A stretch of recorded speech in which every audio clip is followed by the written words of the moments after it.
Welcome and thank you for joining me for day 39 of Bible in a Year New International Version. Today we'll be going over Numbers 5 and 6. Numbers 5. The Lord said to Moses, "Command the Israelites to send away from the camp anyone who has an infectious disease or a discharge of any kind, or who is ceremonially unclean because of a dead body. Send away male and female alike, send them outside the camp so they will not defile the camp where I dwell among them." The Lord said to Moses, "Say to the Israelites, when a man or woman wrongs another in any way, and is so unfaithful to the Lord, that person is guilty and must confess the sin he has committed. He must make full restitution for his wrong, add 1/5 to it, and give it all to the person he has wronged. But if that person has no close relative to whom restitution can be made for the wrong, the restitution belongs to the Lord and must be given to the priest along with the ram with which atonement is made for him. All the sacred contributions the Israelites bring to a priest will belong to him. Each man's sacred gifts are his own, but what he gives to the priest will belong to the priest." Then the Lord said to Moses, "Speak to the Israelites and say to them, if a man's wife goes astray and is unfaithful to him by sleeping with another man, and this is hidden from her husband, and her impurity is undetected, since there is no witness against her and she has not been caught in the act, and if feelings of jealousy come over her husband and he suspects his wife and she is impure, or if he is jealous and suspects her even though she is not impure, then he is to take his wife to the priest. He must also take an offering of 1/10 of an ephah of barley flour on her behalf. He must not pour oil on it or put incense on it, because it is a grain offering for her jealousy, a reminder offering to draw attention to guilt. The priest shall bring her and have her stand before the Lord. Then he shall take some holy water in a clay jar and put some dust from the tabernacle floor into the water. After the priest has had the woman stand before the Lord, he shall loosen her hair and place in her hands the reminder offering, the grain offering for jealousy, while he himself holds the bitter water that brings a curse. Then the priest shall put the woman under oath and say to her, if no other man has slept with you, and you have not gone astray and become impure while married to your husband, may this bitter water that brings a curse not harm you.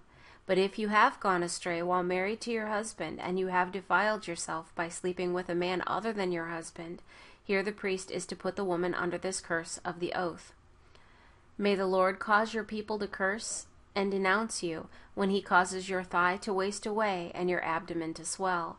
May this water that brings a curse enter your body so that your abdomen swells and your thigh wastes away."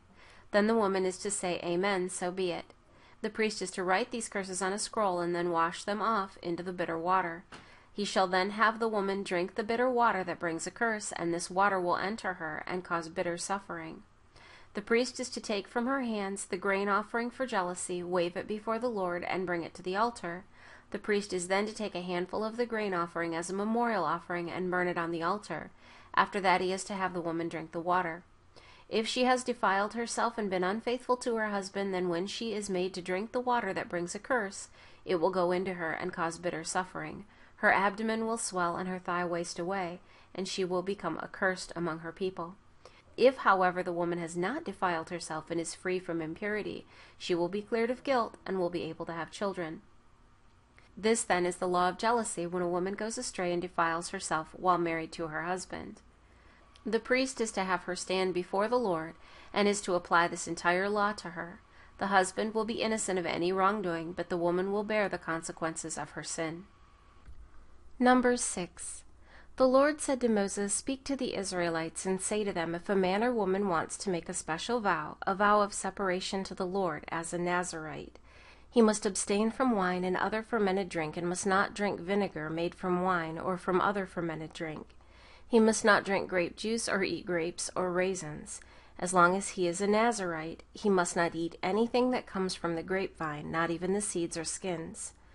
During the entire period of his vow, no razor may be used on his head. He must be holy until the period of his separation to the Lord is over. He must let the hair of his head grow long. Throughout the period of his separation to the Lord, he must not go near a dead body.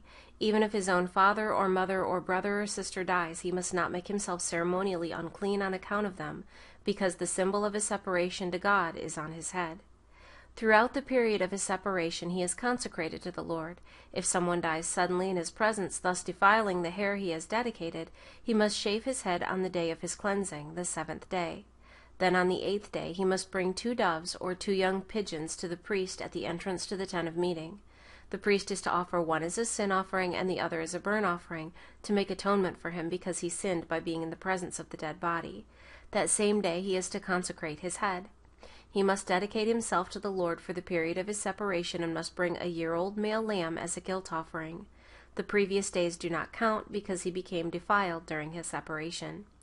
Now this is the law for the Nazirite. When the period of his separation is over, he is to be brought to the entrance to the tent of meeting. There he is to present his offerings to the Lord, a year-old male lamb without defect for a burnt offering, a year-old ewe lamb without defect for a sin offering, a ram without defect for a fellowship offering, together with their grain offerings and drink offerings, and a basket of bread made without yeast, cakes made of fine flour mixed with oil, and wafers spread with oil. The priest is to present them before the Lord and make the sin offering and the burnt offering.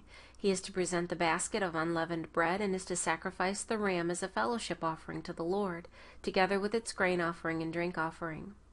Then at the entrance to the tent of meeting, the Nazirite must shave off the hair that he dedicated.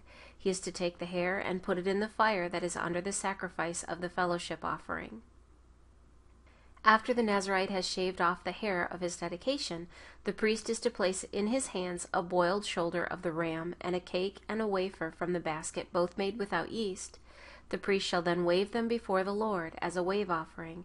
They are holy and belong to the priest, together with the breast that was waved and the thigh that was presented. After that the Nazirite may drink wine. This is the law of the Nazirite who vows his offering to the Lord in accordance with his separation, in addition to whatever else he can afford.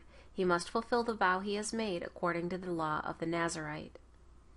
The Lord said to Moses, "Tell Aaron and his sons, this is how you are to bless the Israelites. Say to them, the Lord bless you and keep you.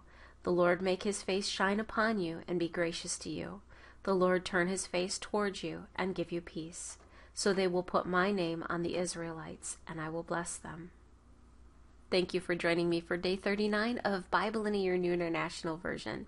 I look forward to seeing you tomorrow for day 40.